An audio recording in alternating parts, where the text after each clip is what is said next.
Sa number 2, matapos mabiktima sa mga serye sa mga bomb threats ang 21 tanan ka mga eskwelahan sa isla sang Panay. Subong may duhaman ka mga eskwelahan sa Southern Negros ang nabiktima sa bomb threat.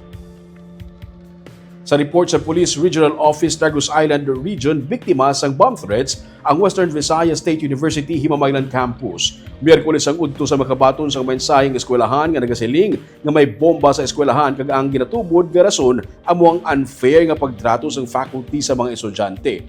Base sa PNP report, tigay nga nakilala ang tag-iya sang account nga nagpadala sa pagpamahog kag iya ginsiling nga na-hack ang iya account. Kagabi, sa makabaton sang bomb threat ang Central Philippine State University sa Kabangkalan City. Sa ginrespondihan sang EOD K9 teams, nag-negatibo ang ilang paneling ukon pagpangita sang bomba. Sa statement nga gin-release sang CPSU, ilagin siling nga nabato nila pamahog 8:56 sang gabi. Kag na-clear sang EOD ang eskwelahan 2:32 na sang kaagahon. Ang Management Information System Office ang eskwelahan ang nagapatigayon man sang mas madalong nga investigasyon. Nagapasalig ang universidad sa stakeholders nila nga ginahimo nila ang tanan para mangin safe ang ilang komunidad. Ang Himamaylan kagabangkalan PNP ang sa karon naga-coordinate na sa anti-cybercrime group angot sa sini nga mga insidente.